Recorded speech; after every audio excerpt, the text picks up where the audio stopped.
चुनाव आयोग ने जम्मू कश्मीर में होने वाले विधानसभा चुनाव की तारीखों का ऐलान कर दिया है। जम्मू कश्मीर में 3 चरणों में चुनाव होंगे। 18 सितंबर को पहले चरण के लिए वोटिंग होगी।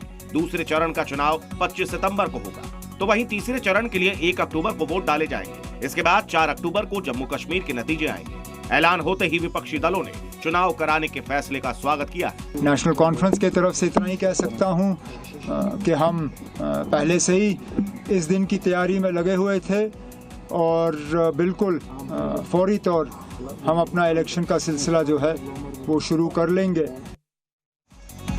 चुनाव आयोग ने जम्मू कश्मीर के साथ हरियाणा में भी विधानसभा चुनाव की घोषणा की। हरियाणा में एक फेज में 1 अक्टूबर को मतदान होगा, वहीं इसके नतीजे 4 अक्टूबर को आएंगे। Chief election commissioner Rajiv Kumar ने बताया कि सिक्योरिटी फोर्सेज और त्योहार होने की वजह से महाराष्ट्र विधानसभा के चुनाव बाद में कराए जाएंगे। वहीं कांग्रेस ने चुनाव आयोग के इस फैसले पर सवाल उठाया है। तो अभी 2 ही राज्यों में करा पा रहे हैं, 4 में ही नहीं करा पा रहे इकट्ठा, तो ये कारण हमें नहीं समझ में आया। अब आज हारे या कल हारे, हार तो इनको निश्चित है इनके लिए। महाराष्ट्र के पूर्व मुख्यमंत्री उद्धव ठाकरे ने महाविकास अघाड़ी की बैठक में बड़ा बयान दिया है। कार्यकर्ताओं को संबोधित करते हुए उन्होंने कहा कि चुनाव से पहले सीएम चेहरे का ऐलान होना चाहिए। शरद पवार और कांग्रेस नेता पृथ्वीराज जिसे भी सीएम बनाएंगे, मैं उनका समर्थन करूंगा। और वहीं शिवसेना यूबीटी ने गठबंधन में मतभेद की खबरों को नकार दिया। 3 पार्टी है, शिवसेना है, कांग्रेस है और नेशनलिस्ट कांग्रेस पार्टी है। पवार साहब, कोई मतभेद नहीं। आम चुनाव के बाद बीजेपी में संगठन चुनाव की कवायद शुरू हो चुकी है। कल दिल्ली में बीजेपी के राष्ट्रीय पदाधिकारियों की अहम बैठक होने जा रही है। इस मीटिंग में पीएम मोदी भी मौजूद रहेंगे, जिसमें 2 अहम मुद्दे सदस्यता अभियान और संगठन चुनाव पर मंथन होगा। इसी से नया राष्ट्रीय अध्यक्ष चुनने का रास्ता तय होगा। बता दें कि राष्ट्रीय अध्यक्ष जेपी नड्डा का कार्यकाल पूरा हो चुका है। उनकी जगह नए अध्यक्ष का चुनाव होगा।